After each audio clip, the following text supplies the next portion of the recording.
Welcome back to Slow Night Sleepy Stories.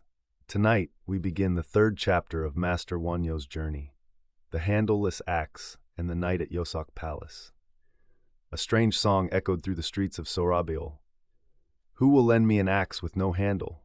I will cut a pillar to hold up the heavens. While others mocked him, this song led Wonhyo to his destiny, Princess Yoseok. On a rainy day, he let himself fall into the stream and entered the palace with soaked robes. That night, he broke his sacred vows as a monk. But this was not a fall from grace. It was the breaking of a shell to embrace a wider world. Tonight, let go of the rigid rules and heavy expectations that bind you. Just as Wonhyo shed his wet robes, cast off the weight of your day. There is no right or wrong here, only rest. To ensure your undisturbed sleep, the screen will fade to complete darkness after 5 minutes. Now close your eyes and let the rain wash everything away. Wonhyo feared, first and foremost, that the items sent by the king were too numerous and extravagant. Seeing the assembly envy him and Simsang rejoice, Wonhyo picked up a brush and wrote, "For a man of the way to be greedy is a shame for a practitioner. For one who has left home to be rich is something a noble man would laugh at." He showed this to them. Wonhyo distributed the items sent from above evenly among the temple assembly, then packed only a single set of fine hemp clothes, along with steamed rice cakes and tea confectionaries to eat, and set out. "Master, where are you going?" Simsang asked. "I am going to Master Dan." Wonhyo answered thus. "Are you taking all of that to give to Master Dan?" Simsang seemed to think it a waste. "Cast away your stingy mind." Wonhyo glared at Simsang. "It is not stinginess. If Master Dan receives it, it would mean Master Dan is giving rise to a greedy mind." Simsang made this excuse as he put on his robe. "Where are you going?" "I am accompanying you, old master." "You need not come. I will go alone." Wonhyo did not wish for Simsang to follow. "Why is that? You have taken me wherever you went all your life, so why do you insist on going alone today?" There was a sad tone in Simsang's voice. Simsang's adoration for his teacher was earnest. The affection of serving him as a master for 10 years like a single day was deep. "Let us go. You go too." Finally, Wonhyo set out with Simsang. The day was hot. The sound of the stream, swollen by the rain of the last 2 or 3 days, filled the valley. The leaves shone in the May sunlight. The sound of birds was ceaseless. The Naul Shrine could be seen in the midst of the lush greenery. The main hall of Naul Shrine was a building over 700 years old. The second king, Namhai Chachong, built it to offer sacrifices to the founding ancestor, Park Hyuk-yose, and appointed his sister, Aro, to preside over the rituals. Therefore, this building remained a thatched roof house as in the old days, and the thatch was replaced every spring. The 22nd king, Jijung Maripgan, built a shrine on this site and offered sacrifices to the successive kings, the sacred sword, and the spirits of heaven and earth. In the shrine, a princess served as the chief priestess, and the 6 departments each selected a beautiful maiden to serve as shrine maidens. Additionally, there were pairs of musicians for the Geomungo, Gayagum, and Jirachi, along with 4 pairs of dancers and 4 pairs of singers. There were great sacrifices in the 2nd month of spring and the 8th month of autumn. Besides these, whenever there was an event in the country, temporary sacrifices were offered and oracles were received through the priest. The great festival in the 2nd month featured contests for men, and the great festival in the 8th month featured weaving contests for women. The men's contests included archery, horsemanship, swordsmanship, and singing. Furthermore, paintings or music, tea, hat were executed well, were all dedicated to the shrine. Solgyo's painting of a horse was there, and many of Okbogo and Oreok's zither melodies were dedicated to the gods. Since Buddhism became prosperous, the devotion to the shrine had declined slightly, but the devotion of the elderly and those who particularly respected the shrine remained the same. Wonhyo, too, had participated in the martial arts competition at the Great Shrine Festival when he was 16 and had received a prize. Looking at Naol Shrine, old thoughts came to Wonhyo today. Suddenly thinking of his childhood, Wonhyo turned his steps toward the shrine. The old Zelkova, pine, nut pine, and elm trees, hundreds of years old, were rotten and gnarled, resembling very old people, possessing a mystical air. Green moss sat on the shaded path. It was a boundary of utmost silence. there was no sound. Wonhyo first came to this shrine when he was 12, following his grandfather, Lord Jeok Dae-gong. It was when he first came to Sorabeol to learn the way of the Hwarang under Muno. Wonhyo's grandfather, Lord Jeok, offered a horse sacrifice to the shrine for Wonhyo's sake. They offered dried venison from a deer Wonhyo had hunted with a bow for the first time in his hometown of Amryang-gun, along with honey rice cakes, liquor, chestnuts, jujubes, and persimmons. The shrine maidens played music, danced, and prayed for him. Wonhyo still remembered the beating of the very large drum and the beauty of the shrine maidens dancing in 5-colored robes. Inside the shrine precincts, countless horse pictures were attached to the doors and walls. It meant offering a horse to the gods. The horse picture Wonhyo had offered might still be hanging inside the shrine hall. The Three Spirits Hall was at the very back, followed by the Founder's Shrine, and then the Ancestral Shrine housing the spirits of successive kings. Outside of these, there were several shrines for worshipping various spirits, such as the Mountain Spirit and Water Spirit. All was quiet. On the peak of Namsan was the shrine of the Immortal King. The Hwarang would worship at the main shrine and then worship at the shrine of the Immortal King. Prayers were offered at the shrine of the Immortal King. In the shrine of the Immortal King, a painting of a white-bearded old man with a crane and a tiger at his side was enshrined. Goguryeo and Baekje had similar traditions. Wonhyo joined his palms toward the shrine hall and said, Mahaprajna Paramita. An old priestess wearing yellow clothes with a red sash came out of the shrine hall. Her face was deeply wrinkled, and she had braided false black hair into her white hair, letting it hang down her back. It was a peaceful face with a gentle smile. She had grown old in this shrine since she was 16. She was one who had devoted her entire life to bathing, purifying herself, and serving the spirits every morning.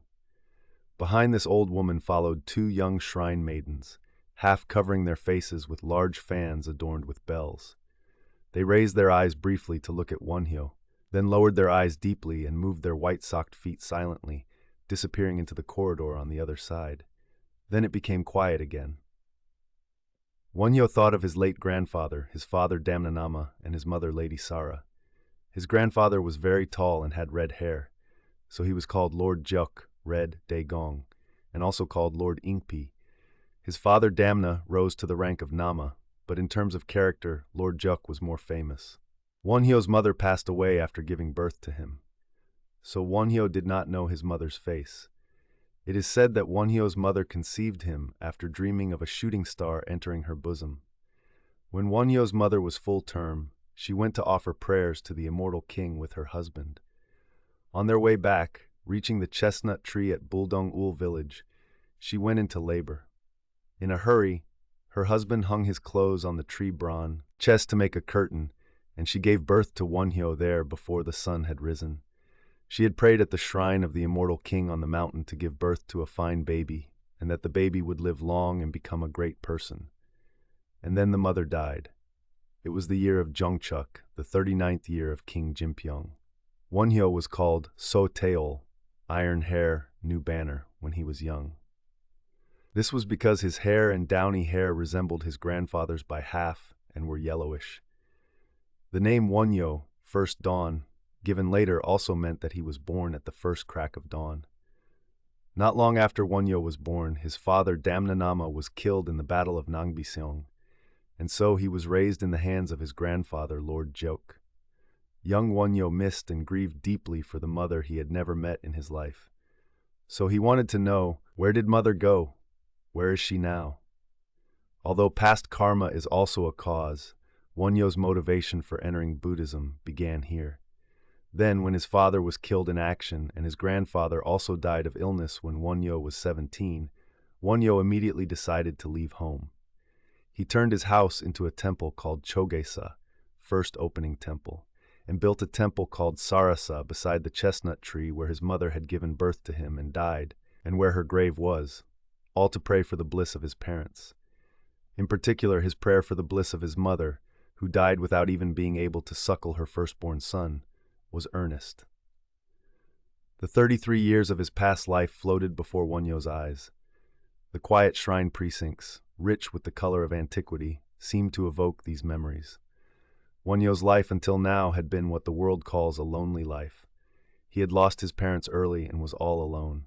All Buddhas of the heavens, adorned with serenity and extinction, in the ocean of many kalpas, abandoning desire and practicing asceticism, sentient beings, in the burning house of reincarnation, for immeasurable ages, greed and desire are not abandoned. Saying this, Wonhyo made cultivating the Buddha way his great vow.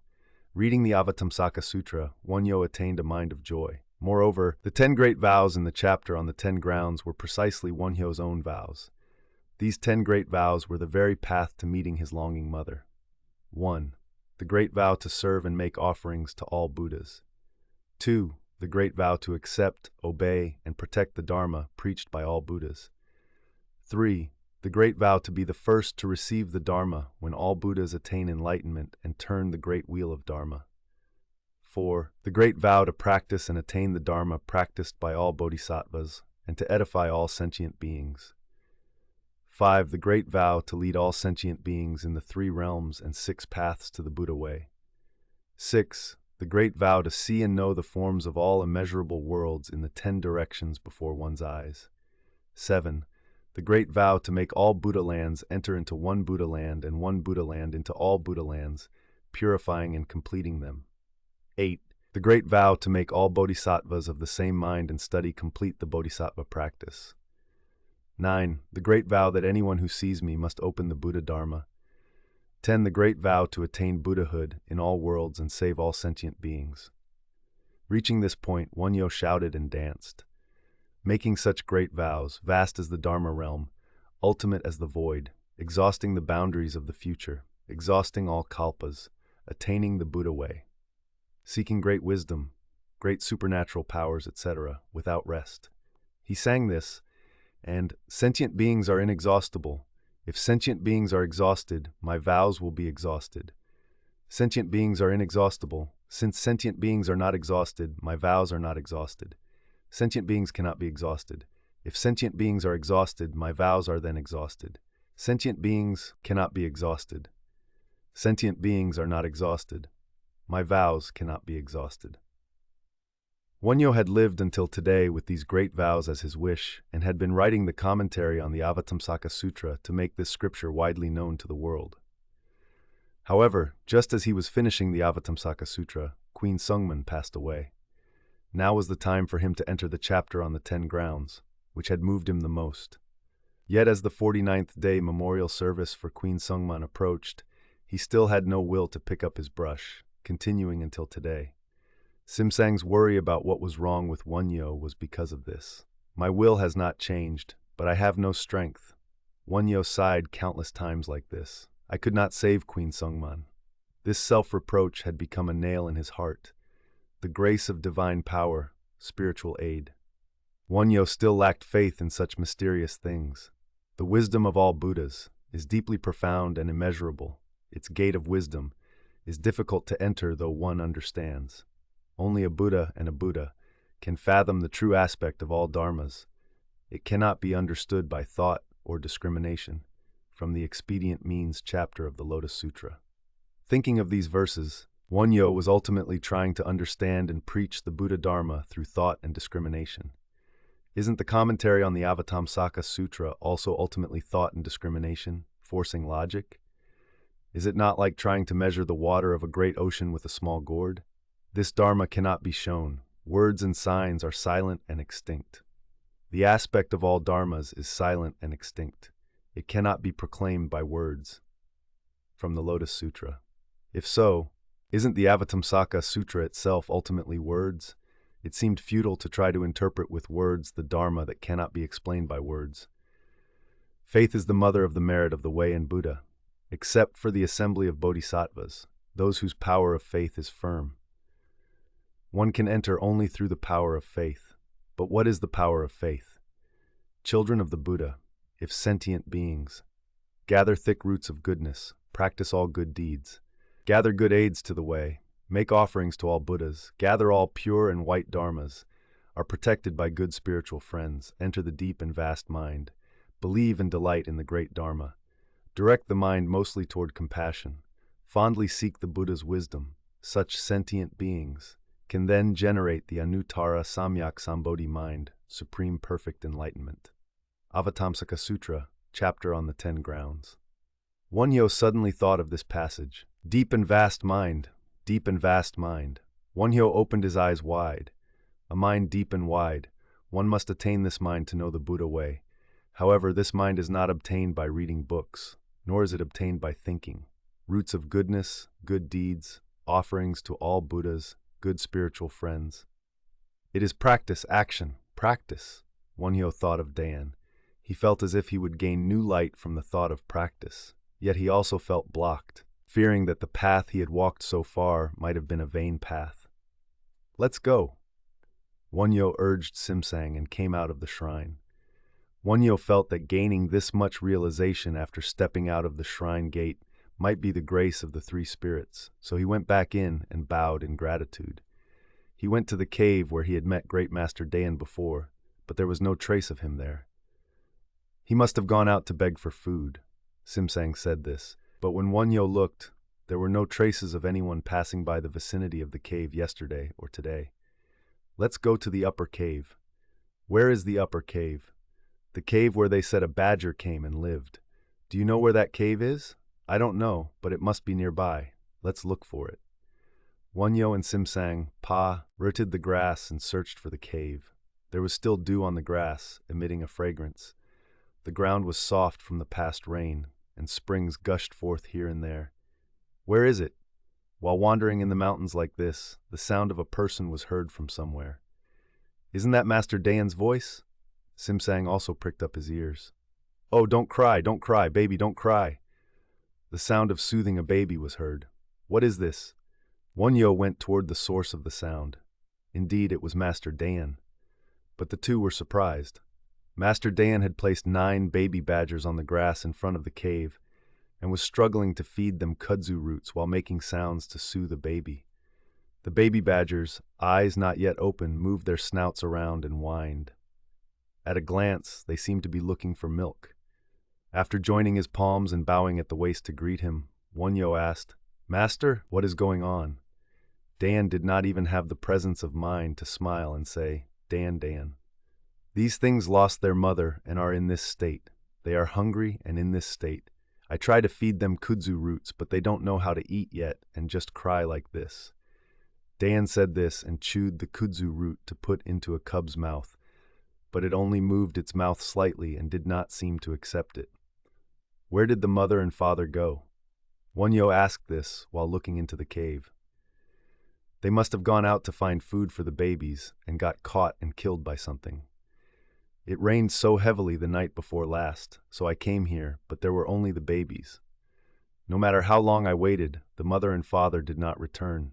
They must have been eaten by a fox or caught by a human. So, do you have anything to feed them? I chew kudzu roots for them, but they don't eat well. Isn't it time for them to drink milk?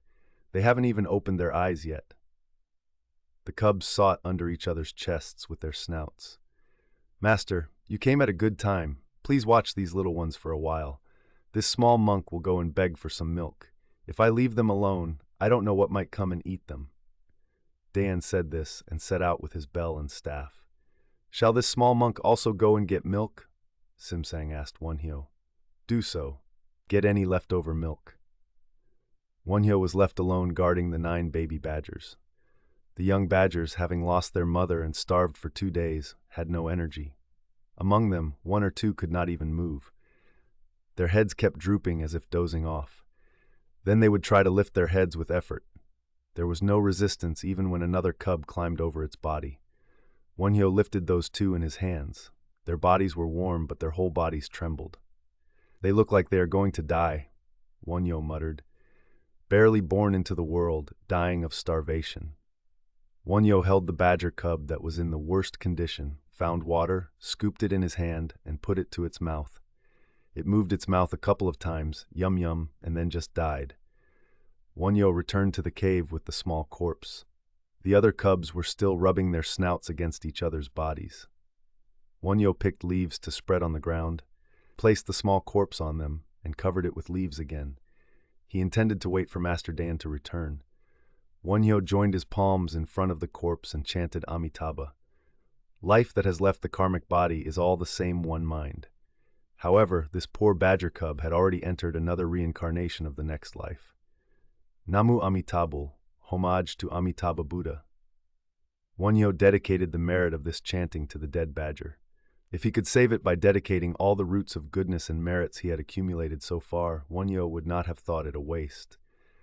But Wonhyo had already felt how he lacked merit during the time of Queen Sungmun. However, one being's karma cannot be taken over by another being. He who sows must reap, is the cause and effect of the Dharma realm. Only the great vow power of the Buddhas and Bodhisattvas can cut the strings of a being's karma. But if a sentient being does not open their mind's door and accept the great vow power of the Buddhas and Bodhisattvas, even the Buddhas and Bodhisattvas can do nothing. Those of dull roots delight in small laws, greedily attached to birth and death. Though they meet immeasurable Buddhas, they do not walk the deep and wondrous way. The dull crowd likes small things and delights in being born and dying. Though they meet immeasurable Buddhas, they do not head toward the deep and wondrous way. Because of this, sentient beings endlessly reincarnate in birth and death. Now this dead badger cub here also coveted the small law of birth and death, and so it is born and dies like this. No one makes it do so. Wonhyo read the verses of the Expedient Means chapter of the Lotus Sutra loudly so the dead badger could hear. I know these sentient beings have never cultivated firm roots of goodness, are attached to the 5 desires, are born in distress due to foolish love, reincarnating in the 6 paths, fully suffering all bitter poisons. The tiny form received in the womb grows life after life, people of thin virtue and little blessing, oppressed by many sufferings, deeply attached to false and deluded laws, firmly accepting and unable to abandon, arrogant and praising themselves. Their twisted minds are not true. For 10 million billion kalpas, they do not hear the Buddha's name, nor do they hear the Dharma. Such people are hard to save. All dharmas originally always have the aspect of self-extinction.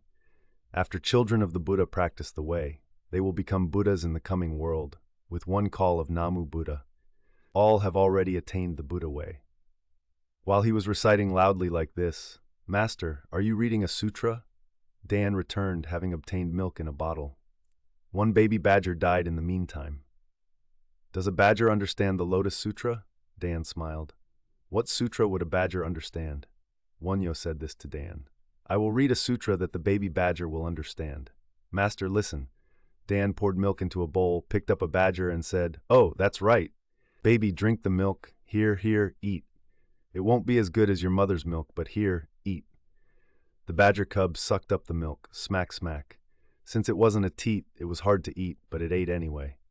Oh, you stop eating now, your siblings need to eat too. Dan placed the fed cub separately on the grass and picked up another one to feed it milk.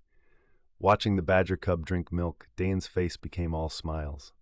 Baby, eat more. Muttering like this, he fed them one by one and put them down on the grass one by one. The cubs that drank the milk smacked their lips as if wanting more, then fell asleep satisfied. In this way, 7 drank the milk, but one could not eat even when milk was put to its mouth. It was too weak from hunger. It had lost the energy to eat. The smile vanished from Dan's face and a sad look appeared. He then held a mouthful of milk in his own mouth, opened the baby badger's mouth, and let it flow in. Even so, the milk just trickled out of its mouth. Namu Amitabha? Dan placed the cub next to its sibling that had died earlier. Then he poured a little of the remaining milk from the bottle into another vessel and placed it in front of the 2 corpses. Then he touched the 2 corpses once. 7 fell asleep and 2 died. Dan poured milk in front of the 2 corpses and shed thick tears. Wonhyo was surprised. Were there tears left in Dan's eyes? But Dan's tears were tears of no relation, unconditional compassion. They were different from the tears of sentient beings shed only for those related to themselves. Wonhyo felt he finally understood the meaning of the word great compassion, Debi. When looking at he whirled with the eyes of great compassion, how could tears not fall like rain? Master. Dan wiped his tears, sat on the grass, and said, Master, my sutra chanting is like this. And he laughed, ha ha ha. Would the badger cub have understood your sutra chanting? Wonhyo asked this. Doesn't it know being fed when it's hungry? Dayan shouted abruptly. What dharma did you preach by feeding it when it was hungry? Mercy, compassion. Dayan said this and glared at Wonhyo. Dayan had dignity. He was not a joking monk. What use is it to pour milk in front of a corpse like that? The mind that wants to feed. Dayan's face softened somewhat. That is so. Master, you have just preached the Dharma gate of compassion, Wonhyo said this. Just so, just so. But do not say that the beggar monk Dayan preached it. Vairocana Buddha preached it. Dayan answered like this. What is the great son Tathagata Mahavairocana preaching now? Wonhyo asked such a question. Dayan looked at the sun high in the blue sky, joined his palms, and said, The immeasurable Dharma gates preached by all Buddha world-honored ones are all one gate of compassion, but the great son Tathagata seems to be preaching the Dharma gate of equal almsgiving. The master receives light, this small monk receives light, these badger cubs receive light, and those grasses and trees receive the same light. This is called the Dharma gate of equal almsgiving. It means the Dharma realm is entirely one seal of the compassionate mind of the great son Tathagata. At these words, Wonhyo said, Just so, just so. After a while, Wonhyo asked again, But isn't the compassion of all Buddhas and Bodhisattvas also all in vain? And he looked at Dayan. It is the same as us getting milk to feed the badger cubs. Ha ha ha. Dayan laughed out loud for the first time today. 2 large kites were circling above. They seemed to have seen the badger cubs sleeping on the grass. Dayan, appearing startled, put the 7 cubs into the cave and left only the 2 corpses. Master, the funeral directors have arrived, so let us step aside. Dayan pulled Wonhyo's sleeve. Wonhyo walked dozens of steps as Dayan led him and stood hiding in the shade of a tree. The 2 kites circled up and down for a while.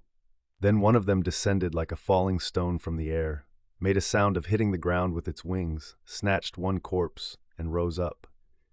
The other one, appearing startled by this, flapped its wings briefly to rise high, then descended with greater speed than the previous one and snatched the other corpse.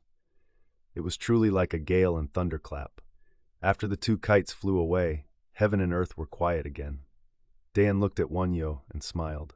Wonhyo answered with the same smile. Suddenly, Dayan raised his voice, Namu Amitabha, and chanted. Wonhyo also wanted to follow and chant, but no sound came from his mouth. Rather, it felt like he had seen too many things he hadn't seen before, and his head felt foggy and sleepy. May passed and June arrived. The badgers Dayan was raising began to go out and roam around on their own. For the first while, they would surely return in the evening, crawling onto Dayan's lap or chest when he lay down. But gradually, 1 by 1, 2 by 2, they went out and did not return. By then, the badgers were already adults. Only 2 of them continued to visit Dayan's cave at night to sleep for a long time. Oh, why don't you guys go? Dayan said this and played roughly with the badgers. Oh, you're telling me to get out. You mean you want to take this house? Fine. And Dayan gave even the straw mat he was using to the badgers and left the cave. Live well, do not do evil deeds, do good deeds, and purify your minds. Commit no evil. Perform all good. Purify your own mind. This is the teaching of all Buddhas. Singing this, Dayan left the cave. When Dayan reached the front of Naol's shrine, he met Wonhyo coming down from Munsu Temple. Master Wonhyo, Dayan. Master, where are you going at this late hour? Wonhyo asked. I gave the house to the kids and left. What inconvenience is there for an old thing? So I came out so they could live well among themselves. Ha ha ha. Dayan laughed pleasantly. Then where are you going, master? At this question, Dayan said, Ooh-ha-ha-ha, is not the boundless Dharma realm all my home? Master, where are you going now that it is fully dark? This small monk is on his way to find you, master. Is that so? Then let us go play. Dayan smiled broadly like a playful boy who met a good friend. Where are we going? Just follow me this evening. I will show you something good. Since you have only been in the flower storehouse world, lotus treasury world, you should take a look at the 3 evil paths. The 3 evil paths? Where is that? Wonhyo was more surprised than amused. It was because Dayan's attitude was so solemn. You probably don't know the 3 evil paths, master. Day and night hating, getting angry, grieving, and resenting. So the chest is like a boiling oil cauldron. Isn't that hell? The throat is like a needle, and the belly is like a jar, so one eats and eats but is hungry, and drinks but is thirsty. Isn't this called the world of hungry ghosts? And the mind is hazy, unable to see cause and effect, chasing only the five desires of food, sex, wealth, fame, and sleep, growling, biting, and clawing at each other. Isn't that the animal world? We humans are in the middle of the six paths, standing at the crossroads of good paths and evil paths, going up and down between the heavenly realm and the animal realm. Isn't this the six paths of reincarnation?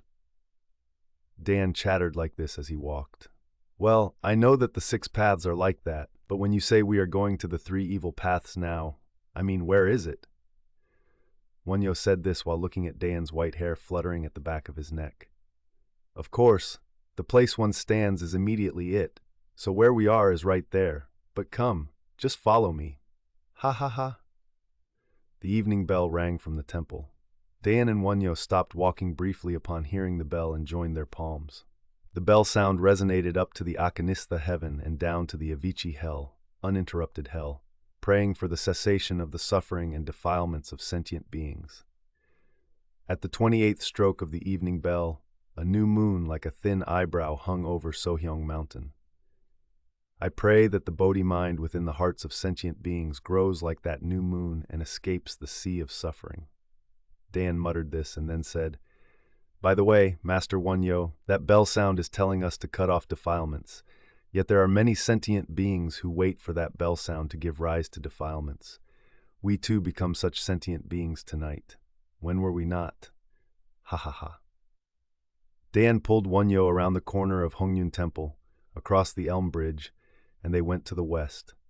On the banks of the Ari River, people were coming and going to enjoy the cool evening breeze, and among them were people drunk on alcohol swinging their arms. Drunken people swung their arms and staggered as if the wide road were too narrow.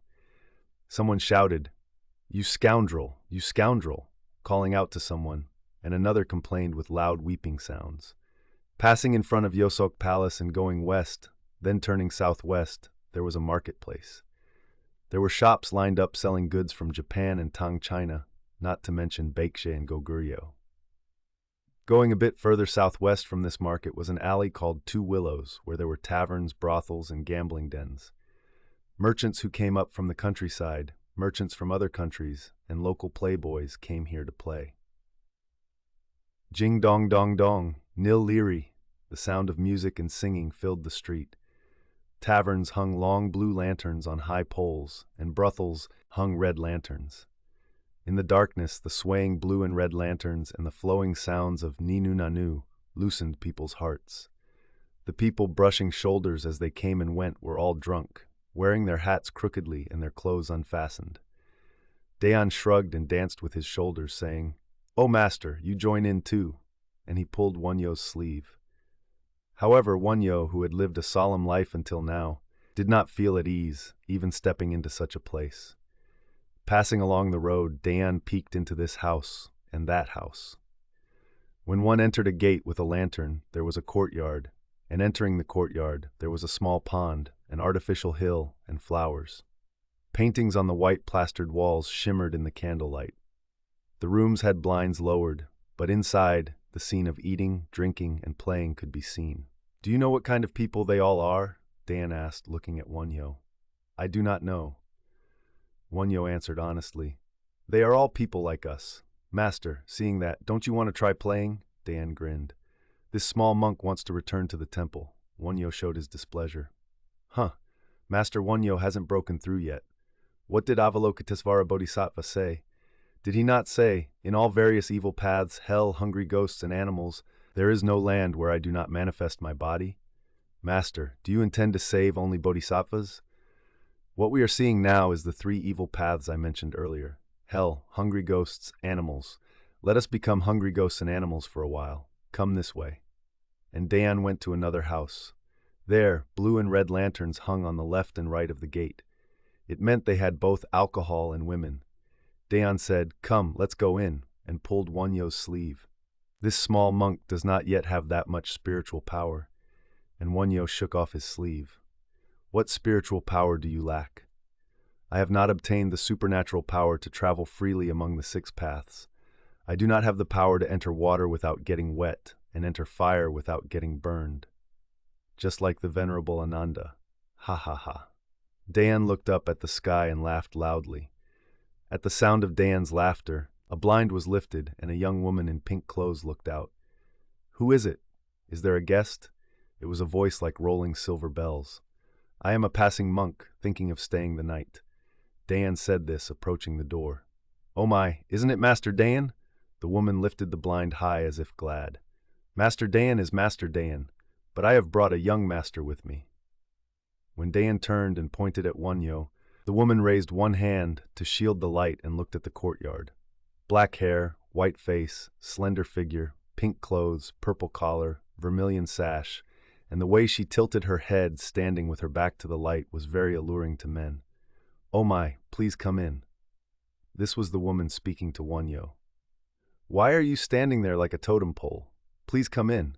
You seem to hesitate because it is a house of a prostitute, but isn't compassion equal? Shouldn't you save a woman like me too? The woman put on her shoes, came down, and held Wonhyo's sleeve. Oh my, why do you keep turning away? Who in the capital of Seorabeol does not know Master Wonhyo? You are the Master Wonhyo who remained unmoved even though Queen Sungmin admired you so much.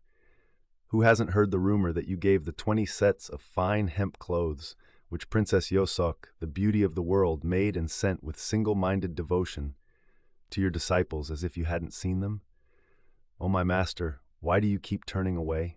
Did it not say, Bodhisattvas manifest in the world, not based on love but only out of compassion, to make them abandon love, borrowing various desires to enter birth and death? Isn't saving a sinful being like me the Bodhisattva practice? Isn't it called loving speak, and same action, using kind words and sharing the same activities? Come, please come in, for Master Wonhyo to come to my door. Girl, bring tea.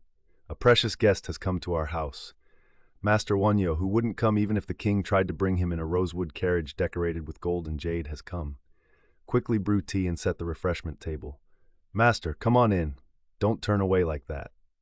Are you not the Bodhisattva who does not get wet in water and does not burn in fire?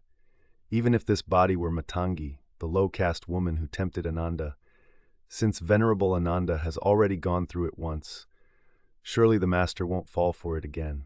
Oh my, what to do, for great Master Wonhyo to visit my door. Wonhyo did not know what to do, as it was the first time in his life he encountered such a thing. He wondered if this thing called Dayan was some transformation of a devil dragging him into a demon's cave. Wonhyo was pushed by the woman into the room and looked back at Dayan. Dayan was grinning and following them in. A fragrance came from the woman's hair and body. In the candlelight, the woman was even more beautiful. Wonhyo sat where the woman seated him. A Tang Dynasty peony-patterned cushion was placed on a baekje flowered mat. It was surprising that Wang Shiji's Orchid Pavilion scroll was hanging, but even more surprising was that the Zhuangzi, Nanhuajing, and Tao Yuanming's poetry collection were placed on the ebony reading desk. Wonhyo thought of when he entered the room of a woman named Seonmyo in Hogu when he went to Tang with Wisang. Seonmyo was the daughter of a lay Buddhist named Somungyong there. She knew literature well and believed in Buddhism devoutly. Her father died early, and she was living a quiet, ascetic life serving her mother. Wonhyo and Uisang received hospitality at that house for 3 or 4 days. Comparable to Seonmyo's room, this woman's room showed high taste amidst its splendor. Nowhere was the lewd look of a prostitute visible. When the woman burned sandalwood incense in a Goguryeo Celadon censer and the smoke rose, she looked as clear as a virgin who had been liberated from all defilements. Wonhyo was somewhat relieved. The refreshment table was brought out. The servant girl who brought the table was also dressed cleanly, no different from her mistress, and her demeanor followed proper etiquette. The servant placed the table and performed the 5-point prostration to Dan and Wonhyo before leaving. The woman poured tea and offered it to Dan and Wonhyo, and only then did she bow to Wonhyo again, saying, "Since the high Dharma master has visited like this, the humble abode shines with life. It is said that even sitting opposite each other for a moment is a karma of many lives, so perhaps a woman like me served the 2 Dharma masters in some past life." The woman spoke these polite words of greeting. You wouldn't know, master, Dan explained to Wonhyo after drinking tea. The owner is Samo, 3 hairs, the best in Haedong, Korea, in this era. Even when Lord Yushin called, she didn't listen. Even when the current king, back when he was called Lord Chunchu, called several times, Samo didn't move. In the old days of King Jinhong, weren't there 2 beauties, Namo and Junjong? All the refined men and heroes of the time fell for these 2 beauties. Ha ha ha. At that time, Junjong killed Namo out of jealousy. But this owner is Samo, so even Lord Chunchu or Lord Yushin couldn't approach her. Now if the patriarch of the Avatamsaka sect, Wonhyo, and the beggar monk Dayan adore Lady Samo, and this time the 2 of us shed blood out of jealousy, it would be a sight to see. Ha ha ha. Dayan laughed loud enough to bring the house down. At Dayan's words, Wonhyo also chuckled. Shall I bring out alcohol? Samo looked at Dayan. You must bring alcohol. Today is the day to show Master Wonhyo the 3 evil paths, and one must ride on alcohol to enter the 3 evil paths. Isn't that right, Samo? Only when one is drunk on alcohol does the protective power of the Buddhas and Bodhisattvas fall from the body, and the body rolls naturally into hell. With a sober mind, no one can enter the 3 evil paths. That is why the world-honored one pointlessly issued the precept, do not drink alcohol, ha ha ha. Alcohol came out. Meat dishes also came out. Wonhyo did not eat meat. Samo picked up a piece of meat and offered it to Wonhyo, saying, have a piece of meat too, she said. Since meat still looks like meat, I will not eat it. Wonhyo answered like this. Then drink alcohol until meat looks like tree bark. Samo offered alcohol to Wonhyo like this. I want to see a man of the way drunk. Samo also said things like this. Samo, Dayan called her, grinning. Why do you call? Here, try to make Master Wonhyo break his precepts. He has already broken them. What breakage? He drank alcohol. No, I mean try to make him break all 250 precepts of a bhikshu. I hear precepts are like a ring. If one part of a circle is broken, isn't it all broken? Samo said this. Dayan opened his eyes wide and, Master Wonhyo, well, what do you say? And looked at Wonhyo. Wonhyo also made a surprised expression while holding the cup. Master, please drink that wine quickly and pour a cup for me with your own hand. Samo pulled Wonhyo's sleeve. Wonhyo lifted the cup and drank, and as Samo said, gave a cup to Samo. Accepting the cup from Wonhyo's hand, Samo said, Master, what will you do? It is said that even pointing at a tavern with one's hand makes one a being without hands for 500 lives. How much more so for a Dharma master to pour alcohol for a young woman? What will you do about that karma? And she stared at Wonhyo. Wonhyo finally laughed aloud and said, if I offered wine to a beauty, that much karma is only natural. And looked at Dayan. At Wonhyo's words, Samo put down the cup and lowered her head. After a while, Samo raised her head, drank the cup Wonhyo gave her, and offered the cup back to Wonhyo, saying, if I cannot forget you, master, what will you do? And she leaned her body against Wonhyo's. I will run away. Wonhyo laughed again. Where to? To Namsan. If I still follow, I will return. Where to? To Samo's house. Is that true? Does a monk tell lies? Then do not run away, do not return, but just sleep here tonight. Samo showed earnest affection. I will do so. Wonhyo answered readily. Samo looked at Dan and said, Old master, you heard it too. The promise Master Wonhyo just gave me. She confirmed it. Heard it, indeed. All Buddhas and Bodhisattvas have witnessed it. Dan said this as if delighted. Alcohol came out again, and Samo's song and dance followed. Dan danced, and Wonhyo danced too. We have stayed too long in the palace of Indra. Master, now that we are sufficiently drunk, let us go to the 3 evil paths. Suddenly Dayan said this.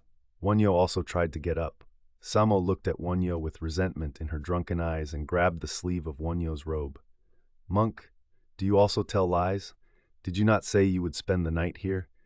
You cannot go. Master Dayan, go alone. Master Wonhyo is mine tonight. Master Dayan, you are going to the baby's mother. Do you think there is anyone who doesn't know? Who doesn't know that after she gave birth, she had no milk, so you go around begging for milk to feed her?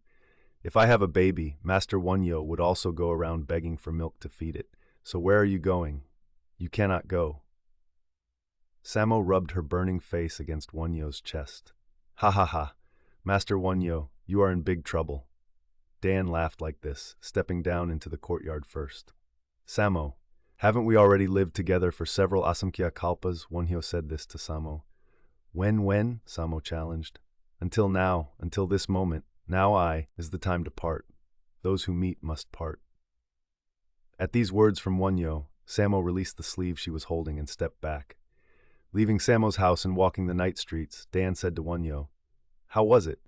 Did your heart move a little upon seeing Samo?" Wonhyo's answer, "I didn't notice it moving particularly." "Then, master, you are still far from entering the three evil paths. Ha ha ha. However, if I were not by your side and you were alone with her since you are young, it would be a bit different. If Venerable Ananda had taken someone with him and gone as a pair, he would not have faced that trouble with Matangi. That is why they say not to go alone, even when begging for food. Ha ha ha." Dan chattered alone and laughed alone. There were many drunken and ugly sights on the street.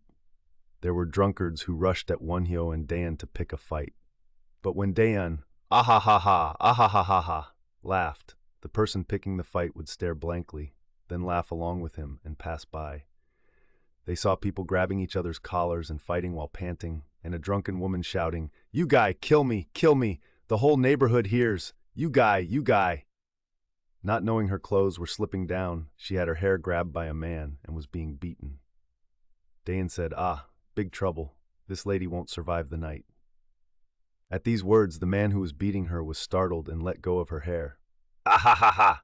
Live well, live well. You'll die soon anyway, ah ha ha!" As Dan laughed, the fighting people also became quiet. Ding, ding, ding. The 12 strokes of midnight rang out. Dan stopped abruptly, joined his palms, and said, "Master, where do you intend to go? Now is the time for the ghosts playing with me to return to their caves." And looked up at the sky. The sky was full of stars. "Where will you go, master?" Wonhyo thought that Munsu Temple was far. "This body sleeps wherever I close my eyes, but you cannot do that, can you, master?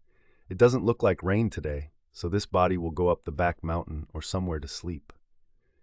And Dan vanished into a dark alley. Wonhyo gazed for a long time in the direction Dan had vanished, but there was no news. Only the smooth shape of Soyeong Mountain was faintly visible in the nightlight. Wonhyo imagined Dan trudging to a place with no houses, perhaps lying down between graves to sleep, and felt that he himself did not have such freedom. Wonhyo walked alone toward Elm Bridge. Walking the midnight streets alone, he suddenly felt lonely. When the scene of Samo's house appeared before his eyes, the charming figure of Samo suddenly seemed missable.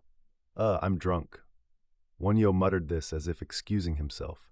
As Dayan said, it was different when alone compared to being together. Perhaps it was Master Dayan's Dharma power, Wonhyo chuckled. When he was with Dayan, he was unmoved even when Samo leaned on him, but now that he was alone on the dark road, Samo's image agitated Wonhyo's heart with a strange power. "Yes, I'm drunk. Saying this, Wonhyo opened his eyes wide and looked at the sky as if to clear his mind. The large and small stars shone brightly. "My legs are wobbling." Wonhyo reached the Ari River. Willow trees by the river appeared as dark shapes. Star reflections shimmered in the silently flowing water. Wonhyo crossed half the bridge and leaned against the railing. A cool breeze blew. Wonhyo looked toward Soyeong Mountain, thinking Dan would be sleeping there. He thought of Dan dancing joyfully. He danced as if he had absolutely no hindrances. He danced very skillfully and easily to Samo's zither. Samo's zither sound rang in his ears. That sound merged with the sound of water hitting the bridge. Suddenly, a light caught Wonhyo's eye. "It's Yoseok Palace." Wonhyo let his eyes run to where the light leaked. In Wonhyo's eyes, it seemed he could see Princess Yoseok sitting alone, unable to sleep, in Yoseok Palace. She also looked like Ayuda attending Queen Sungman. I'm drunk." Wonhyo shook his head once more and walked away from the railing. He walked, but his body felt like it was floating in the air, and his mind would not settle. It was like a soul that did not know where to go. At this moment, someone from behind shouted, "Who goes there?" "Monk Wonhyo." Wonhyo turned around and answered forcefully, "Are you Master Wonhyo?" The one joining his palms and bowing his head was a certain official. Wonhyo, wondering, asked toward the official, "Who are you?" The official spoke politely. "This body is the Grand Steward, Desa, of Yoseok Palace. I have received a royal command and am waiting here. We heard that the great master crossed the Elm Bridge early in the evening, and His Majesty the King ordered us to wait here and escort the great master to Yoseok Palace on his return. We have been waiting discreetly at the bridge since the second watch, and although we saw the great master coming this way, we were not sure who it was, so we were watching your actions. A carriage is ready here, so please board. As soon as the words were spoken, a palanquin, carried by 2 people, was placed in front of Wonhyo. What useless words. Wonhyo deliberately showed more drunkenness and said, "It makes no sense. His Majesty is busy attending to state affairs and eats late, so for what business would he call a drunkard monk like me? And even if there were business to call me, would he have people guard the road in the middle of the night to call me? Do not mock a drunk person for no reason." And turning around to look at the sky and moving his steps, it looks like there will be war again this year. The heart star Antares is unusually red, and Mars is close to the heart star. I'm getting drunk. He burped in vain and staggered. The official walked quickly to block Wonhyo's path and joined his palms. "Great master, you cannot go." "Why can't I go? I am walking on our king's road with my own feet, so who is blocking me?" Wonhyo boasted like this. "Please come this way quickly." And the official moved the palanquin in front of Wonhyo again. I said I won't ride. Why ride when I can walk as I please with my healthy feet? Hurry and go your way. The mountain monk will go the mountain monk's way. You cannot go. The order from above is strict to escort Master Wonhyo to Yoseok Palace tonight by any means necessary. To explain the situation, this morning, Lord Yushin went to Munsu Temple to find the Great Master, but hearing that the Great Master had gone to find Master Dayan, he searched all over Namsan but could not find you. Only after sunset did he learn that the Great Master and Master Dayan crossed this bridge together, so we have been guarding here. We will take you by any means. If we let the Great Master go, I doubt our heads will be attached by this time tomorrow. Take me by any means? It is so by any means. Hard for the head to stay attached? It is so, this head. The official pointed to his neck with his hand and smiled, showing his white teeth. Wonhyo laughed loudly. Ha ha! It will be funny to see that head fall off. Let me know what time it falls tomorrow. I want to watch. Do not say such terrible things. Even if this neck looks like this, it is a very precious neck. It is a neck that serves the precious Princess Yoseok and guards Yoseok Palace. The official touched the back of his neck once more. Wonhyo extended his hand. Let me touch that precious neck. Will it fall off easily or not? And he pressed the neck firmly. The steward cried "Igo" and collapsed. Wonhyo was a strong man. Is there any time for that neck to fall off? Wonhyo lifted the official by the neck to stand him up again and said, "With that strength, how will you capture me? Let's have a contest of strength. If I lose, I will be captured, and if I win, I won't. Come everyone attack." Wonhyo stood his ground with empty fists. Those who knew that Great Master Wonhyo had won first place in sword fighting at Nail's shrine during his Hwarang days. The official and his 6 or 7 subordinates, of course, carried swords and spears. With empty fists, you say? Are you playing? One sturdy soldier stepped forward. He thought Wonhyo's behavior was offensive and also thought it would be a pastime. With anything. One by one is fine, or all at once is fine. Since I am an ordained person, I will not kill, so don't worry about that. Wonhyo spoke coolly. In truth, Wonhyo felt cheerful for some reason. The sturdy soldier stepped forward briskly and said, "Since the Great Master has no sword, there is no worry of us shedding blood, but if we harm the Great Master and draw blood, our heads will fly off, and for the sin of making a Dharma Master bleed, even our souls will go to hell, so that is the worry," he said. That is a plausible worry. Wonhyo took off his outer robe and tunic, hung them on the railing, and said, "Now, this should be enough. There is no reason to go to hell for killing an apostate monk who goes to a brothel, hugs women, eats meat, drinks alcohol, and comes back drunk. Rather, you might go to paradise for the merit of killing an apostate monk. Ha ha ha." And he laughed. If that is so, then. 6 or 7 men attacked Wonhyo simultaneously with swords and spears. At first, the soldiers spared their skills as if joking, but seeing Wonhyo dodge swords and spears as if walking or dancing, they gradually attacked Wonhyo with all their might. but they all stabbed only empty air. With this skill, how can you fight Baekje or Goguryo? It's suitable for catching spiderwebs at Yoseok Palace. Wonhyo mocked the soldiers while dodging slightly. The leader of the soldiers, the steward, only watched from the side to see how things would turn out. At the same time, he was only thinking of a stratagem to drag Wonhyo to Yoseok Palace. The soldiers were out of breath and sweating like rain after several bouts of fighting. Wonhyo grabbed one soldier by the nape of the neck and threw him into the stream. He threw 3 in succession. "Since you are sweating, take a refreshing bath." And in no time, he threw another one. The remaining 3 threw down their swords and prostrated on the ground. Wonhyo looked down at the people splashing in the ditch and laughed. Taking this opportunity, the steward threw a lasso over Wonhyo's body. "Master Wonhyo, forgive me. If we do not bring the great master by any means, our heads will fly off," he pleaded. The soldiers who had prostrated on the ground also rushed at Wonhyo all at once, trying to bind him and put him on the palanquin. Waiting for the opportunity when 3 people clung to his body, Wonhyo exerted strength with a humph, and the binding ropes snapped.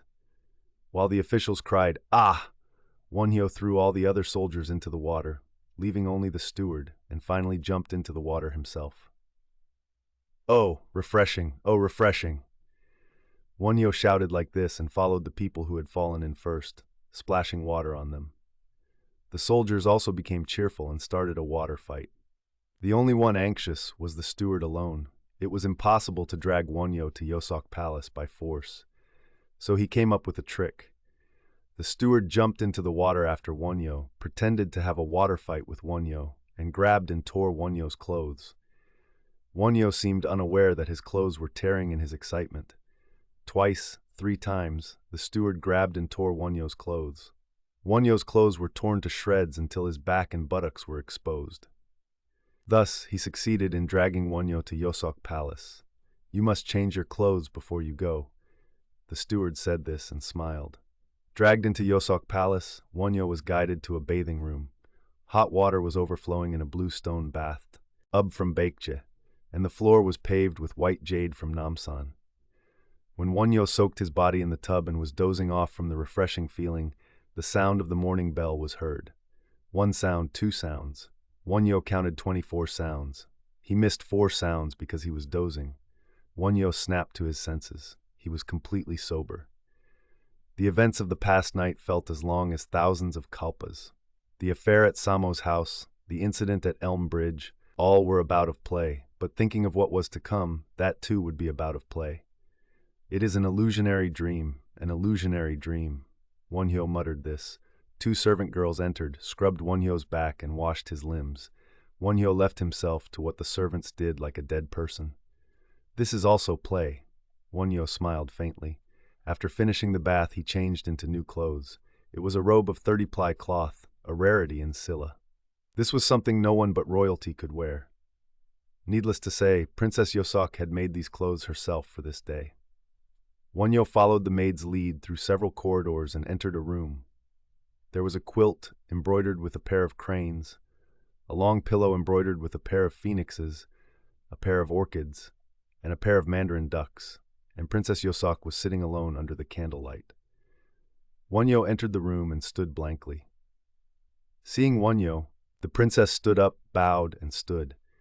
Seeing 7 white peonies arranged in a vase, Wonhyo knew what this meant. The princess was likening herself to the Guri fairy and comparing Wonhyo to the Sonye hermit, asking to be husband and wife life after life. The two stood wordlessly for a while. The candle flame danced, and insect sounds rang from outside the window. Eventually, the princess raised her head. "Please sit. Today, I did not invite you as a Dharma master. I had you come as a layperson.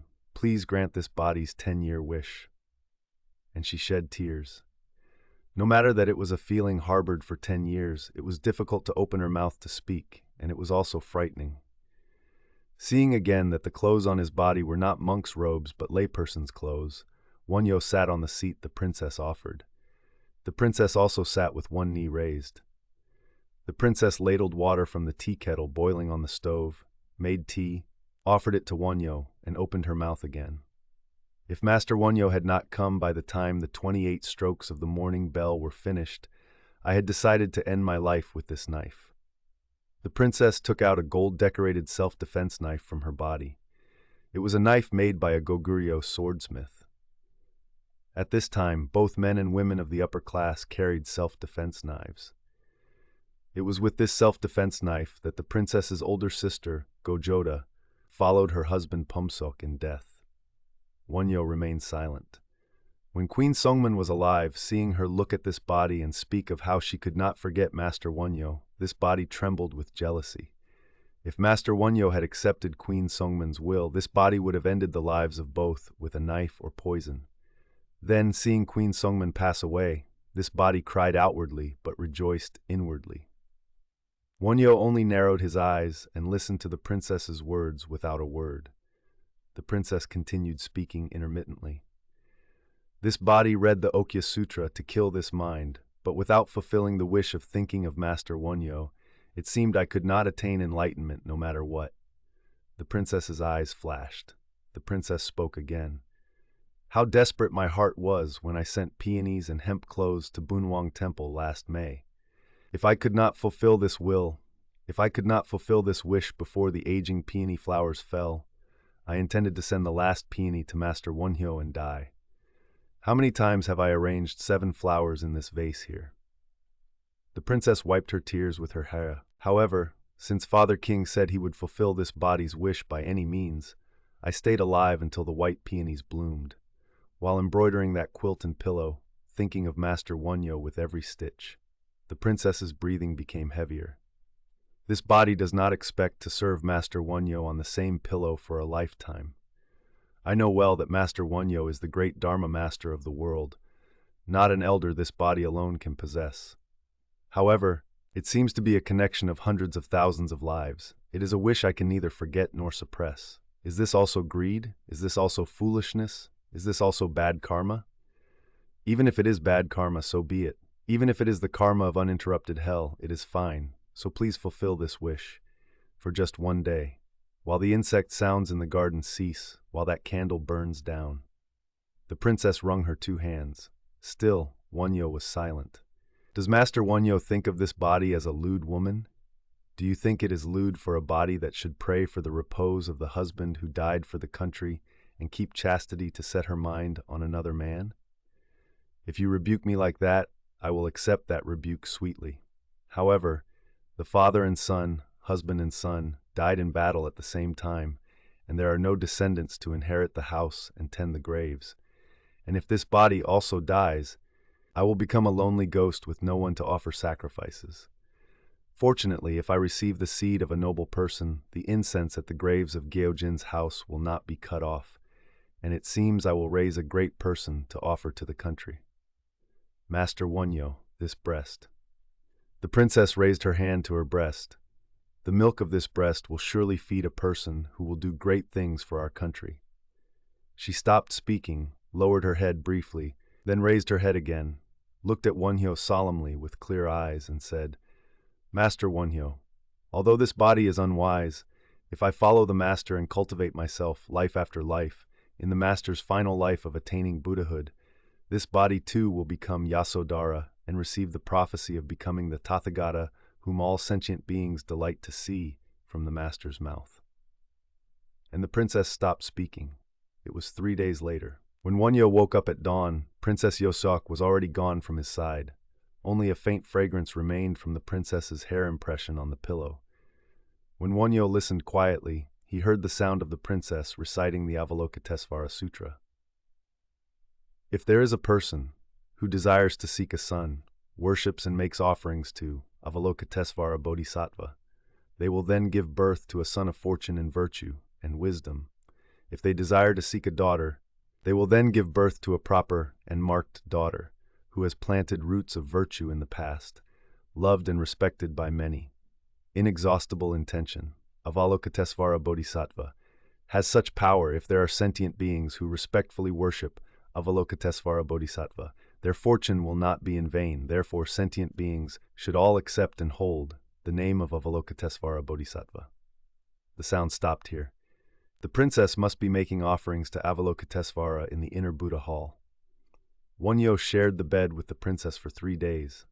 However, during that time, Wonhyo could know the princess's character well. The princess woke up earlier than Wonhyo at dawn, made the Avalokitesvara offering, and personally prepared Wonhyo's food. She used absolutely no meat and made clean vegetarian dishes. Although they shared a bed, the princess treated Wonhyo with the etiquette due to a Dharma master. Even if Wonhyo made a joke, the princess answered solemnly. On the first morning, when Wonhyo slept late, the princess stood in the garden, chasing away birds crying on the branches. It was because she feared the bird sounds would wake Wonhyo. Wonhyo knew, without asking, that the reason she specifically recited the Avalokitesvara Sutra was to seek a son. Wonhyo also hoped the princess would bear a virtuous son. The princess's attitude toward Wonhyo was one of cherishing, yet fearing him. When she spoke to Wonhyo, she always corrected her posture, raising her left knee and placing her hand on it. If Wonhyo requested, she played the Gayagum and sang. However, when it was over, she withdrew from Wonhyo's presence and waited for Wonhyo to seek her. As she said, the princess cultivated her body and mind with the Okya Sutra, Srimala Sutra, and Golden Light Sutra. Even while serving Wonhyo as a husband, she had practiced for 10 years so as not to be faulted, not to be lacking, and not to deviate from propriety. Wonhyo could not fail to recognize this. I have learned for the first time what a woman's love is. Wonhyo said this to the princess. To that extent, Wonhyo admired the princess. Do you not regret breaking your precepts because of this body? On the first day, the princess asked Wonhyo this. Wonhyo smiled and said, I will read 1 volume of scripture. The princess was so happy that Wonhyo did not regret it that she shed tears. On the morning of the second day, the princess asked again, How were the 2 days you spent? Wonhyo smiled again and said, If it is like this, I would like to live like this for 1 kalpa. In the old days, when the world-honored one crossed a pass with Ananda, he sat on the robe Ananda spread on the pass, looked at the scenery of Benares and said, If it is like this, I would like to live here for 1 kalpa. He was comparing it to that. It is sad that you say you want to live only 1 kalpa. This body wants to live like this, serving Master Wonhyo for immeasurable asamkhya kalpas. The princess answered like this. But this is all an empty illusion without reality. Wonhyo said this. Even if it is an illusion, is it not a beautiful illusion, a joyful illusion? It is an illusion that exists briefly and vanishes like thunder, like lightning, and like bubbles. If it is an illusion that will vanish like lightning, let us enjoy it before it vanishes. Even if it is an illusion, I am happy. Even mossy roof tiles shine, and insect sounds and frog sounds are joyful. Look, even the ugly toad and snake look beautiful and cute. The saying that all compounded things are impermanent seems like a lie. Could this joy of serving Master Wonhyo vanish? Could this gold-shining love longing for my beloved disappear? Master Wonhyo, say it is so. Say it is not impermanent, but permanent. With what power can we stop things from scattering when karma is exhausted? Is it possible not to wake from a dream that must be woken from? It cannot be. It cannot be. Just as this body captured Master Wonhyo as a prisoner, I will block the flow of karma, the sea of birth and death, with this body's love, so it cannot flow. And the princess sobbed. The princess knew well that the connection with Wonhyo was not a long one. She also knew Wonhyo was not someone who would grow old in her embrace. Even when she fell asleep, the princess would wake up startled and look for Wonhyo lying next to her. Only knowing that Wonhyo's body was next to her, that trustworthy and strong support, was she relieved.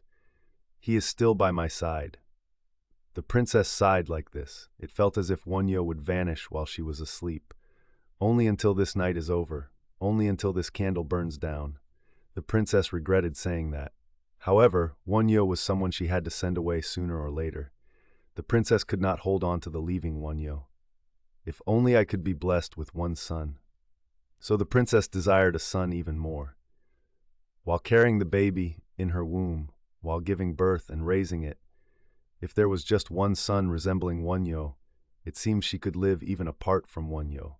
And if she raised that son very well to become a great person, it seemed she would receive Wonhyo's butt. So the princess woke up at dawn, bathed in cold water, entered the inner Buddha hall, and made the Avalokitesvara offering with utmost sincerity. Thinking of this scene of the princess, it seemed that the thread roots of affection, love, and attachment were beginning to take hold in Wonhyo's cultivated mind. If it is like this, I would like to live for one kalpa.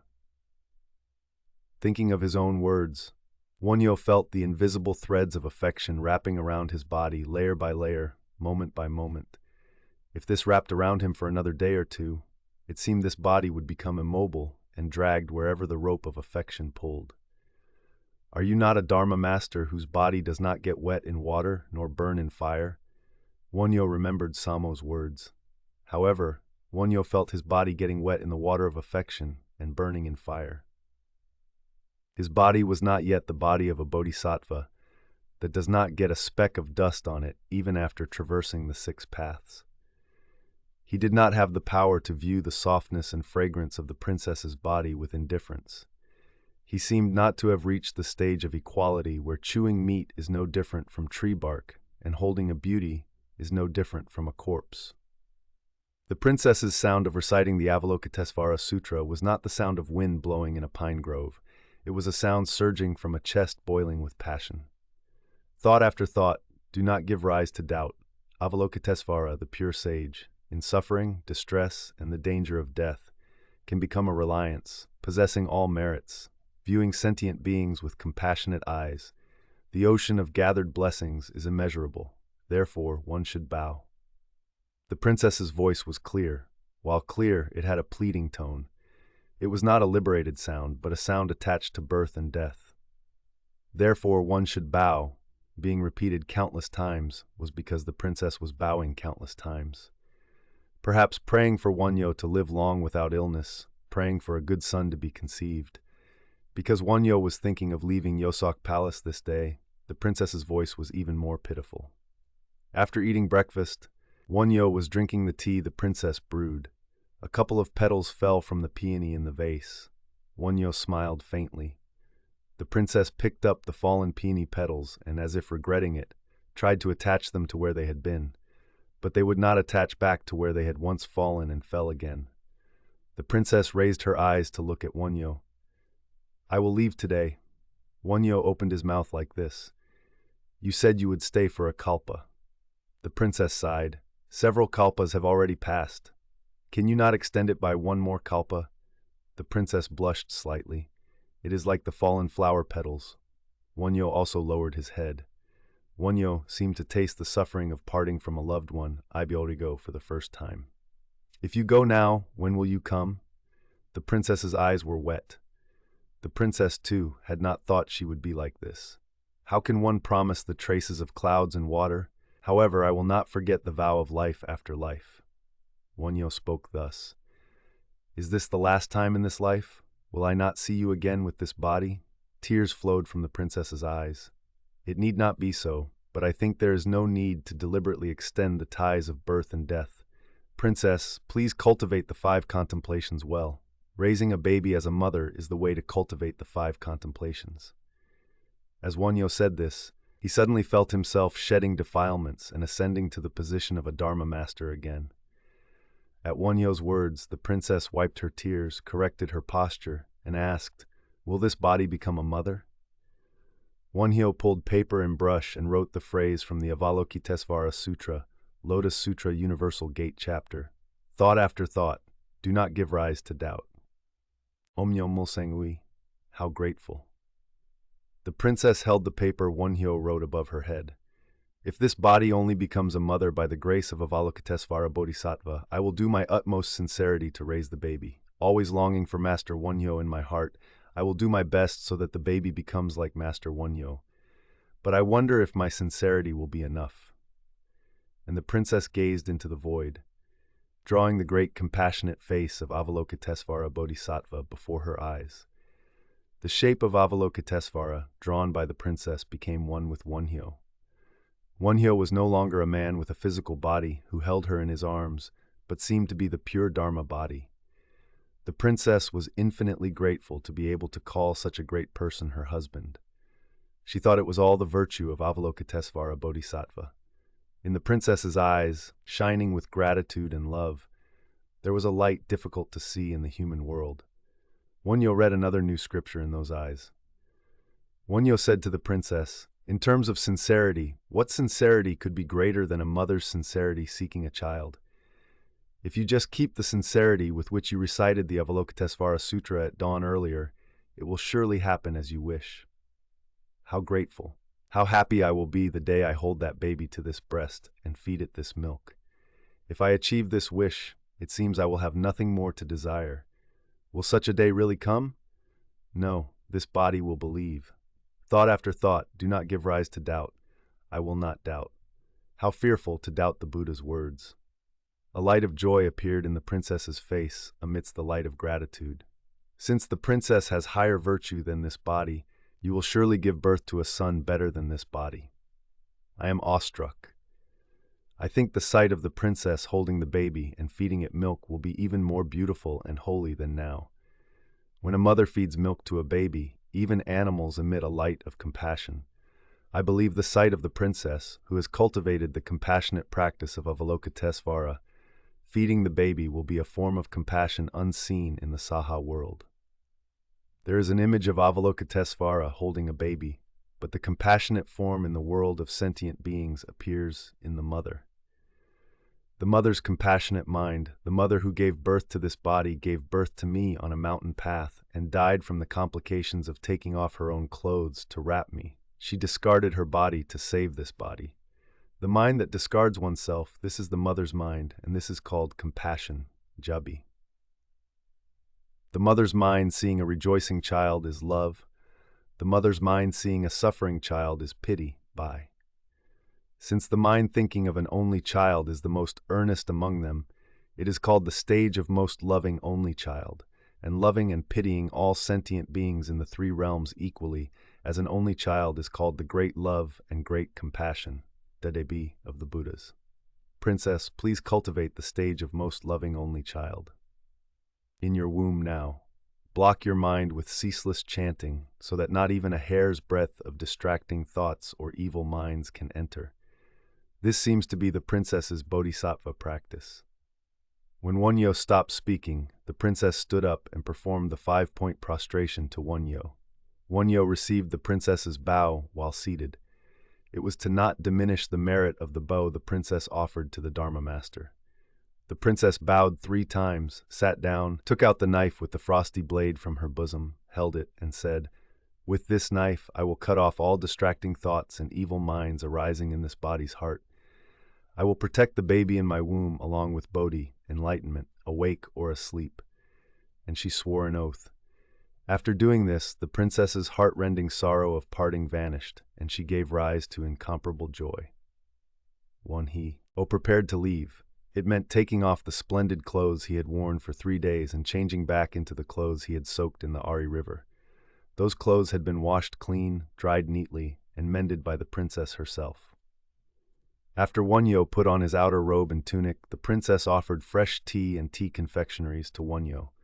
Pine pollen sweets, sesame sweets, ginseng preserves, candied tangerines, etc. The sound of water boiling on the stove broke the silence of the room. The peony in the vase scattered again.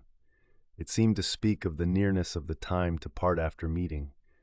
The sound of ariels was heard from the garden. The wind carried the scent of grass. The princess was looking at Wonhyo. Her resolved mind seemed to waver, and it felt like tears would pour out at any moment. But feeling that this was a distracting thought, an evil mind breaking her sincerity, the princess thought of the self-defense knife and composed her mind. The princess wanted to give Wonhyo something, but it seemed Wonhyo would not accept anything. It seemed he would not accept wealth, nor would he accept clothes. Have one more cup of tea, one more sweet. She could only offer this much. The mind that wanted to give but could not was also painful. Wonhyo also found it difficult to stand up immediately after getting ready. Wonhyo accepted as many cups of tea and as many pieces of sweets as the princess offered. But a journey to depart must be departed. Wonhyo rose from his seat. The princess rose following him. When Wonhyo put on his shoes and stepped down from the stone step, the princess was about to burst into tears, but she forcefully suppressed it by thinking of when she sent her husband Gyojin to war 10 years ago. Is not Wonhyo also going to war? He is leaving for the great war, penetrating the Dharma realm and the realm of sentient beings. She told herself she must not bind a great man with trivial ropes of affection. The princess came out to the middle gate and joined her palms to send Wonhyo off. Wonhyo walked steadily toward the main gate without looking left or right. At this time, the steward who had captured Wonhyo ran out and blocked Wonhyo's path. "Master Wonhyo, where are you going?" "I am going to the mountain." "Why do you leave so hastily, instead of living together for 100 years in such a good relationship?" "The princess told me to go, so I go." "Are you mocking this body? Go and see the princess's state before you leave. If you go now, when will we see Master Wonhyo again?" "Steward of Yoseok Palace, let us meet on the day we go to hell." "You speak fearful words. Why would this body go to hell?" "Since you lured a cultivating monk and made him break his precepts. If you do not go to hell, who will? Let the apostate monk and the steward who caused the apostasy meet on the road to hell and have another water fight in the Sanzu River, River of Three Crossings. Be well until then." And Wonhyo began to walk again.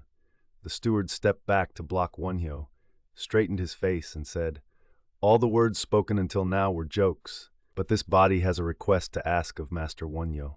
And he joined his palms as if pleading. "What request? If you wish to rise in rank, ask the country. If you wish for alcohol or meat, ask the princess. What request do you have for this body?" Wonhyo laughed loudly. "Do you only see this body as such a person?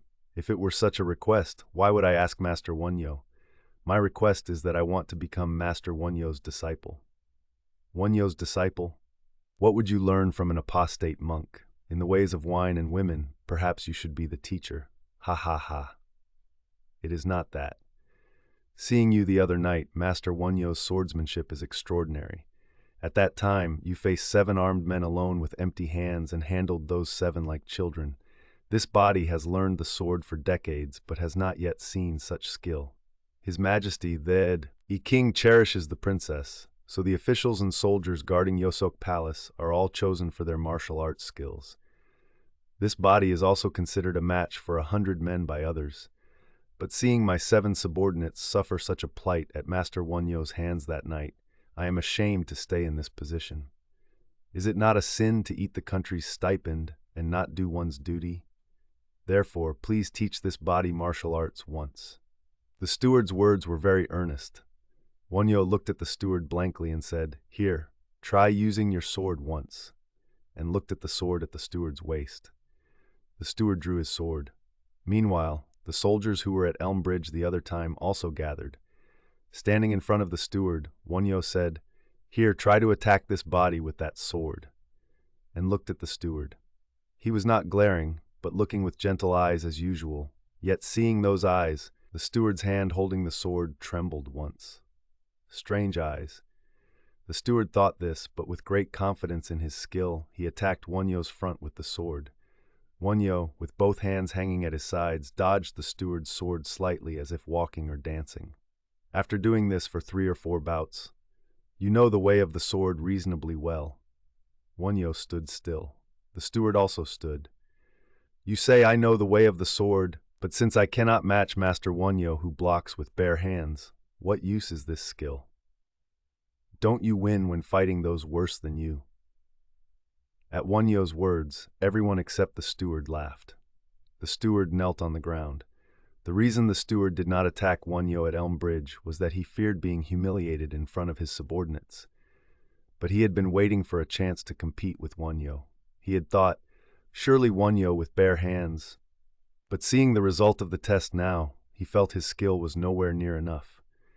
The most unmanageable thing was Wonhyo's eyes. Looking at those eyes, the steward's sword seemed to lose power. "Please save me." The steward put his forehead to the ground and said this, "Do not worry, that is common. It is common in human nature for you to envy this body and want to draw blood from this body once, but abandon such a mind hereafter and become a person of loyalty and righteousness." Wonhyo had read the steward's mind in his eyes. The steward had hated that Wonhyo had enjoyed the pleasures of love with the princess. He felt anger as if his own possession had been stolen by Wonhyo.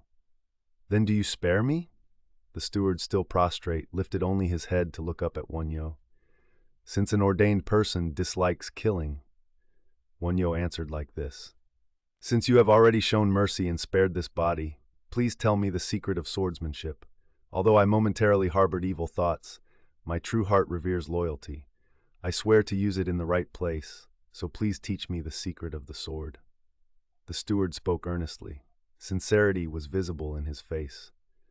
At these words, the steward's subordinates also knelt down, one by one, a line behind their superior. Wonhyo joined his palms and stood for a moment, then opened his mouth and said, "The sword is the mind, so if you use the sword with the way of using the mind, there is no mistake. What are the ways a person uses the mind? Being loyal to the king," the steward answers, "and being filial to parents, and being faithful to friends, not retreating in battle, and killing those who should be killed." Correct. The secret of using the sword is also that, if you stand in a place fighting for loyalty, if you face one who must be killed, do not retreat. This is the secret. Loyalty, certain kill, certain death, pilsa. For the king, I must kill this guy. I do not care for my life. This is it. If you think I will kill the enemy and I will live, 9 out of 10 times you will neither kill the enemy nor save yourself. When you decide to die, the enemy will surely die. This is what is called certain kill, certain death. Also, the secret is, he who is determined to die shall live. Everyone was silent.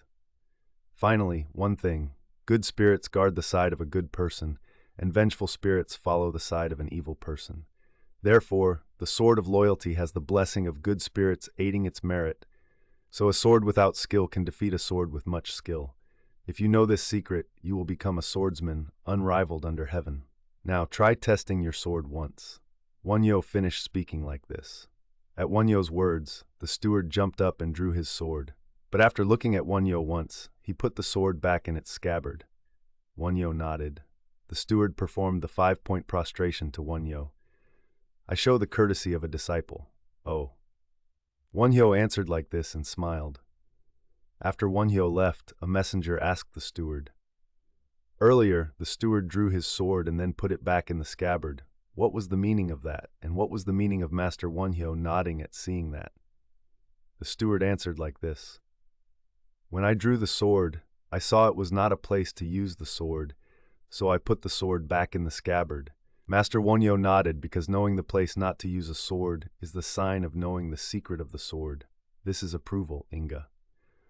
Wonhyo, having left the gate of Yoseok Palace, did not know where to go.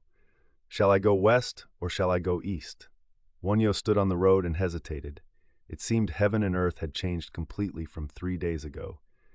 Wonhyo had lost the confidence of, "I am a pure monk." He had become the body of a sentient being, no different from the men and women walking on the street. It was as if a body that used to fly freely had its wings cut off and fell to the ground. It felt like 1,000 pounds of weight were hanging on his body. Breaking precepts creates a field of disrespect for others, like a bird with broken wings, like a turtle carrying a load trying to fly in the sky. This, which Wonhyo warned future generations about later, was what he felt at this time. Thinking he would try to find Great Master Dan, Wonhyo turned east and moved his steps. He reached Elm Bridge. Leaning on the railing, he looked down at the water of the Ari River. Seeing his shadow in the water, Wonhyo turned his head away. It was not the monk Wonhyo, but a bearded man. It was a male who felt greed upon seeing a woman. "Apostate monk! Apostate monk!" It seemed he could hear sounds calling countless times in his ears. How shameful is the word apostate monk! Is there anything in the world as lowly as an apostate monk? Where and who is calling the sound, apostate monk, hearing in Wonhyo's ears now? But it is a sound called together by all sentient beings filling the Dharma realm. The rumor that monk Wonhyo broke his precepts has spread widely to immeasurable worlds. From the summit of existence, Akanista, above to the uninterrupted hell below, the rumor that monk Wonhyo broke his precepts was heard. So all Buddhas and Bodhisattvas were sad, weeping that the day for boundless sentient beings to escape suffering had become distant. Men and women, young and old, passed by the bridge endlessly. They all seemed to turn away to avoid the fishy smell coming from the body of the apostate monk. Until the people had all passed, Wonhyo had no intention of lifting his head and walking. Wonhyo turned his head toward the mountain to avoid people's faces. It's Yoseok Palace. In Wonhyo's eyes, the white plastered walls and grand roof of Yoseok Palace were visible. The trees in the garden were also visible. Wonhyo saw the image of himself lying in one bed with Princess Yoseok. Wonhyo saw the moment of breaking the precept. Wonhyo lowered his head and began to walk to shake off the memory of this unwanted scene. However, the soft flesh of Princess Yoseok, her fragrant breath, such things followed Wonhyo persistently. It is a memory that can never be detached eternally. Is it not a vow that they must meet life after life, and upon meeting repeat the same things? Wonhyo walked without knowing where he was walking. But where does Wonhyo intend to flee? There was nowhere for Wonhyo to flee. Master Hyo, Master Hyo. At the calling sound, Wonhyo finally raised his head. It was Dan. Dan was still wearing rags, a straw belt, carrying a sack, holding a staff and a handbell, following Wonhyo. Children were following behind Dan, saying, "Dan, Dan," and imitating Great Master Dan. Seeing Wonhyo, Dan smiled broadly and said, "Well met. Where have you been all this time? Simsang comes to me every day looking for the monk. Come, let's go. There's a good spectacle over there." And waving his hand backward to call Wonhyo, he took the lead.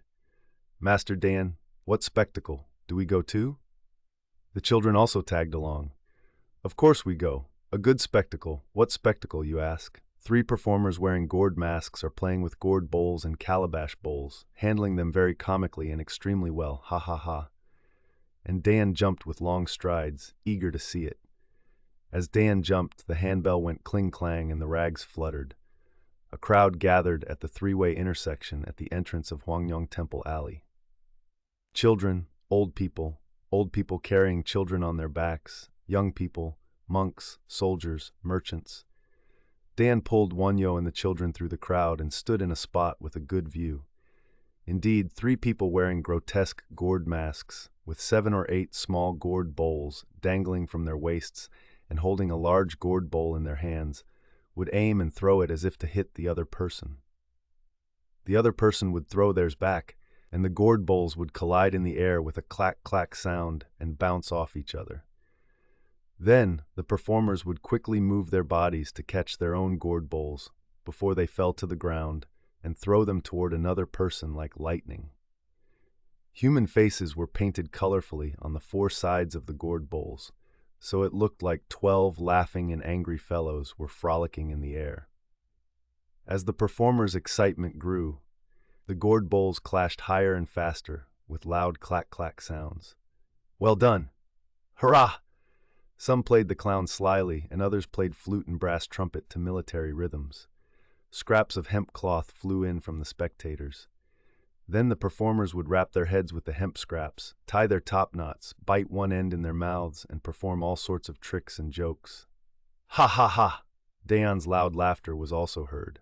Wonhyo also forgot everything that was heavy in his chest and laughed to his heart's content. The children were squatting distractedly with their chins in their hands. The performers moved their shoulders and hips up and down, dancing while handling the gourd bowls. The sun rose high in the middle of the sky. It also seemed like a gourd bowl. The heads of the spectators also seemed like gourd bowls. Countless eyeballs rolled following the gourd bowls frolicking in the air. Sweat flowed from the performers' necks. Sweat also flowed from the spectators' foreheads. "Whoo!" The performers gathered the gourd bowls. The grotesque faces painted on the gourd bowls also seemed to be sweating. The performers took off their masks, wiped the sweat from their faces, and drank cold water. Only then did the spectators regain their senses and scatter to their respective places. Dan looked at Wonhyo and asked, "Master, how was it?" he asked significantly. "It was very interesting." Wonhyo answered like this, but his eyes were watching the performers. Taking off the masks and the colorful clothes, they were ordinary people. There was no grotesqueness or humor in their faces, nor was there any shrugging or hip dancing in their shoulders and hips. There was only the calculation of how much they earned in today's performance and where to go after this, along with hunger, heat, and thirst. Wonhyo sighed, feeling as if he had realized something and also lost something. The mind is like a master painter.